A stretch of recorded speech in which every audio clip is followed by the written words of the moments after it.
രാജാവ് ഏലിയാസ് KK, രാജഭടൻ ധന്യ യാദവ്, കത്തനാർ Abhijith, കത്തനാറിലെ സേവകൻ Jisha James, കൊട്ടാര നർത്തകൻ Joel James, യക്ഷി Shali Kuriakose, Mohanlal നെഡു Yeldho TK.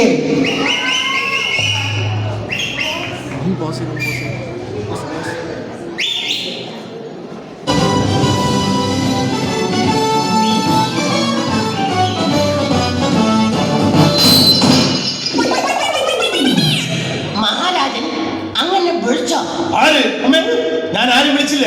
പിന്നെ ബഡോ എന്ന് കേട്ടതോ?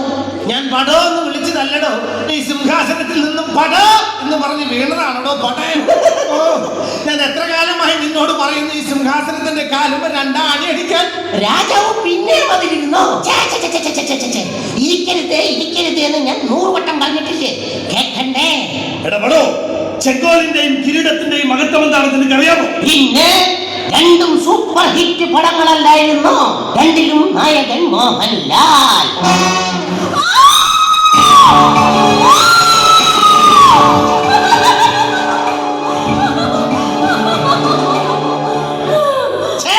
ഞാൻ നിന്നോട് പറഞ്ഞിട്ടില്ലേ ഈ കൊട്ടാരത്തിനകത്ത് സിനിമാക്കാര്യം മിണ്ടി പോകരുതെന്ന്? അതെന്താ? പടോ, സിനിമാക്കാര്യം പറഞ്ഞ രാജ്ഞിയുടെ ദേഹത്ത് കൂടിയിരിക്കുന്ന യശി ബഹളം ഉണ്ടാക്കുന്നത്. അതെന്താ രാജാവേ അങ്ങനെ?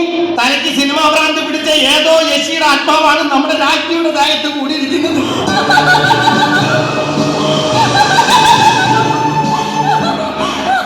ഇതാ കേട്ടില്ലേ രാജ്ഞിയുടെ അലർച്ച?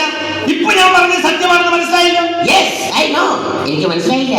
പടോ, നീ അന്വേഷിച്ചിട്ട് യക്ഷി ഒഴിപ്പിക്കാൻ ആരെയും കിട്ടിയില്ല ഇതുവരെ. മഹാരാജൻ, എന്റെ അറിവിൽ യക്ഷിയെ ഒഴിപ്പിക്കുന്ന ഒരു മഹാമാന്ത്രികനുണ്ട്. അതാരാ? കടപ്പുറത്ത് കറുത്തനാർ. അദ്ദേഹം ഇപ്പൊ എവിടെയുണ്ട്? കൃത്യമായിട്ട് അറിയണമെങ്കിൽ ഏഷ്യാനെറ്റിന്റെ ഓഫീസിലേക്ക് വിളിച്ചാൽ മതി. ഓക്കെ, എങ്കിൽ ഉടൻ തന്നെ അദ്ദേഹത്തെ വിളിക്കൂ. കറുത്തനാരച്ചോ,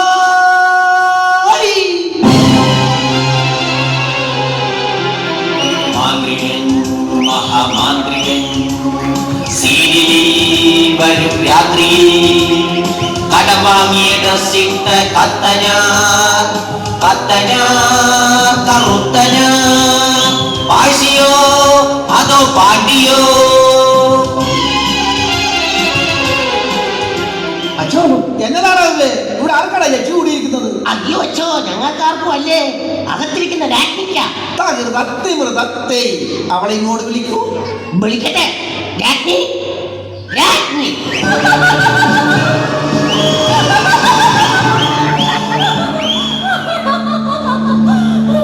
പറയൂ, നീ ആരാണ്? കള്ളിയങ്കാട്ട് ജിജി. കള്ളിയങ്കാട്ട് നീലിയുടെ കസിൻ സിസ്റ്റർ. നിനക്ക് എന്നെ മനസ്സിലായോ? ടിവിയിൽ കണ്ടിട്ടുണ്ട്. Thank you. നീ എന്തിനീ ദേഹത്ത് കയറി? പ്രതികാരം ചെയ്യാൻ. പ്രതികാരോ? എന്തിന്? വർഷങ്ങൾക്ക് മുമ്പ് ഞാൻ ഈ കൊട്ടാരത്തിലെ ഒരു നർത്തകിയായിരുന്നു. അന്നെന്റെ കൂടെ ഈ കൊട്ടാരത്തിൽ നർത്തനമാടിക്കൊണ്ടിരുന്ന നർത്തകൻ ദേവസിയുമായി ഞാൻ പ്രേമത്തിലായിരുന്നു. അങ്ങനെ ഒരു ദിവസം രാജാവും രാജ്ഞിയും അന്തപുരത്തിൽ ഇല്ലാതിരുന്ന സമയത്ത് ഞങ്ങൾ അന്തപുരത്തിൽ കയറി തിത്തിത്തെ പ്രാക്ടീസ് ചെയ്തു. ആ സമയം അന്തപുരത്തിലേക്ക് കയറി വന്ന അന്നത്തെ മഹാരാജാവ് ഇയാളുടെ മുതുമുത്തച്ഛൻ ഞങ്ങളുടെ രണ്ടുപേരെയും വെട്ടിക്കൊന്നു. വെട്ടുകൊണ്ട് എന്റെ മടിയിൽ കിടന്ന് മരിച്ചു. ഈ രാജകുടുംബം ഞാൻ കുട്ടിച്ചോറാക്കും. ഇവിടുത്തെ രാജാവിന്റെ ചോര ഞാൻ കുടിക്കും. നാളെ അമാവാസി ഇവനെ കൊന്ന ഇവന്റെ രക്തത്തെ കുറിച്ച് ഞാൻ പ്രതികാരം ചെയ്യും.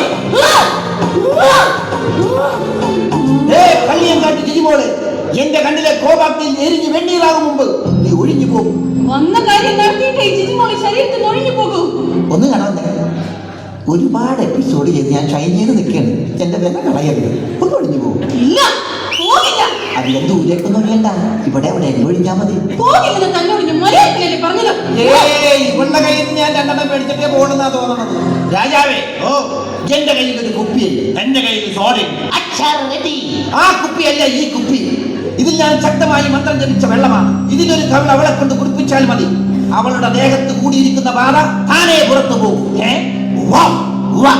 പക്ഷേ കൊടുക്കുമ്പോൾ പ്രത്യേകം ശ്രദ്ധിക്കണം, ഒരു തുള്ളി പോലും മറ്റാരുടെയും വയറ്റിനകത്ത് പോകരുത്. പോയാലെന്താ? ഇതിലൊരു തുള്ളി അകത്ത് പോയാൽ അവരുടെ യഥാർത്ഥ സ്വഭാവം എന്താണോ അത് രൂപമെടുത്ത് പുറത്തു വരും. അയ്യോ, എങ്കിൽ എല്ലാവരും വയറ് ചെയ്യുന്നു. മരുന്ന് കൊടുക്കാൻ പോകണം. മര്യാദക്ക് നീ ഇത് കുടിച്ചിട്ട് ഈ ദേഹം വിട്ടിറങ്ങി പുറത്തേക്ക് വരൂ. കുപ്പി കൊണ്ടുപോകുന്നത്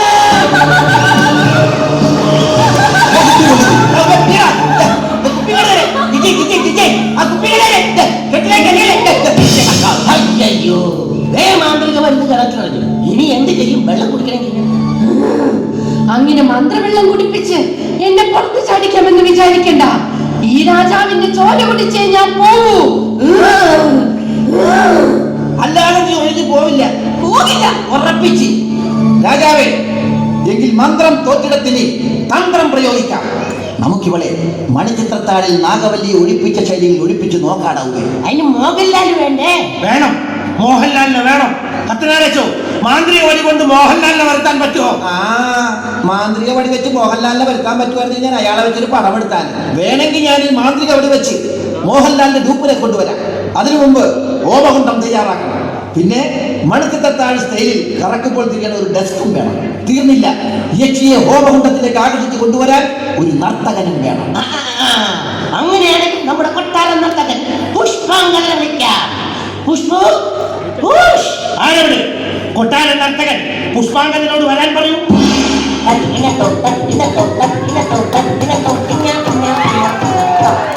രാജാവേ, എന്നെ വിളിച്ചോടെ കള്ള.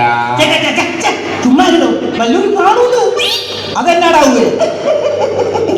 എന്ത് ഈ താരക്കാരനെ പിടിച്ചില്ലേ? വേണമെങ്കിലേ ഞാൻ സ്റ്റെപ്പ് കാണിച്ചു തരാം.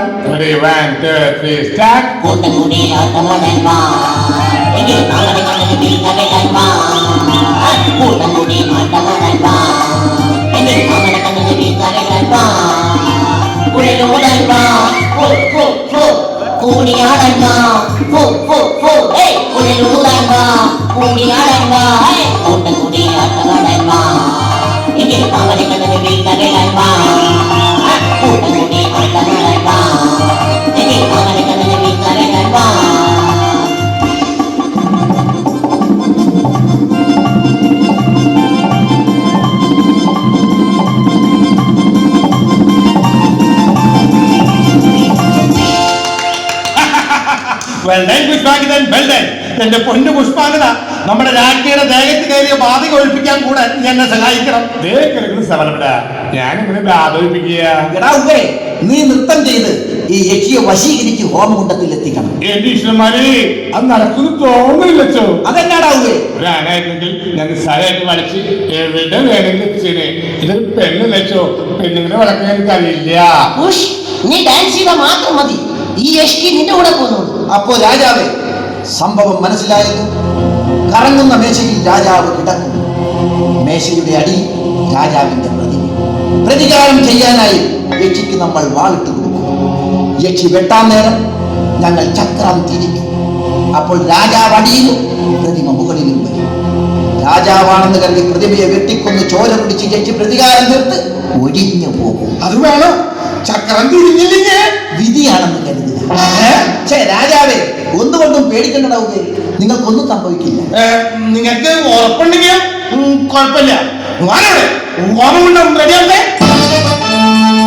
അച്ചോ, ബ്രോപ്പർട്ടീസായ ഹോമകുണ്ഡം റെഡി. അല്ല, ഹോമകുണ്ഡം റെഡി, കറങ്ങുന്ന ഡെസ്ക് റെഡി, യക്ഷി റെഡി, നർത്തകൻ റെഡി. പക്ഷേ പെർഫോം ചെയ്യാമെന്ന് ഏറ്റിട്ടുള്ള മോഹൻലാലിന്റെ ഡ്യൂപ്പ് മാത്രം എത്തിയിട്ടില്ല. എന്നാലേ മോഹൻലാലിന്റെ ഡൂപ്പും റെഡി.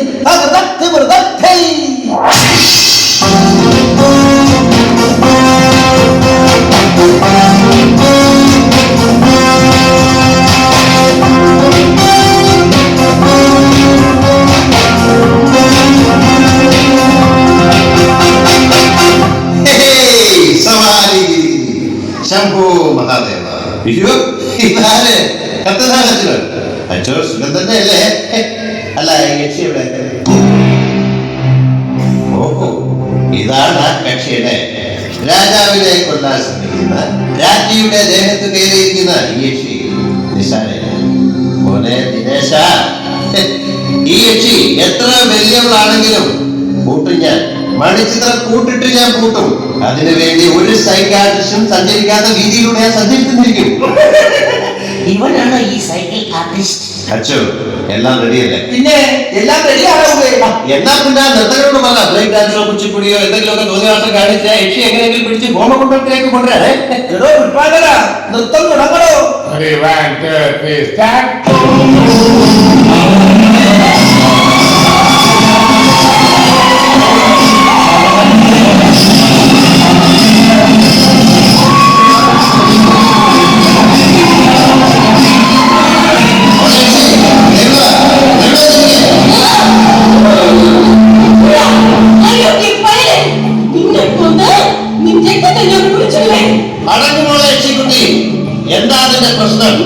എനിക്ക് പ്രതികാരം ചെയ്യണം. ഇയാളെ കൊല്ലണം. ഇയാളെ കൊല്ലാൻ ഞാൻ നിന്നെ സഹായിക്കാം. പക്ഷേ കൊന്നു കഴിഞ്ഞാൽ നീ ഈ ദേഹം വിട്ട് പോകോ? പോകാം. സത്യമാണോ?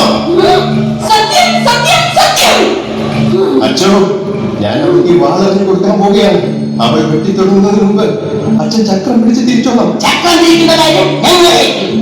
യക്ഷി, ഇതാ പിടിച്ചോ വാള്. വെട്ടിക്കൊന്നതിന്റെ പ്രതികാരത്തിലെത്തോളൂ. എന്നിട്ട് ഒഴിഞ്ഞു പോ. ഒഴിഞ്ഞു പോയി.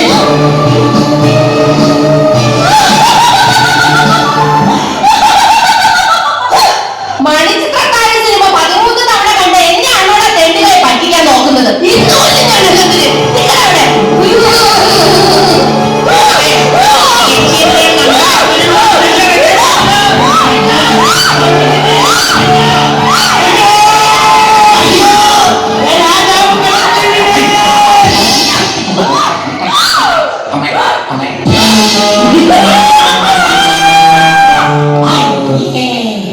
നമ്മുടെ രാജാവ് തന്റെ സ്വഭാവത്തിന് പുറത്തുകൊണ്ടിരിക്കുന്നേ.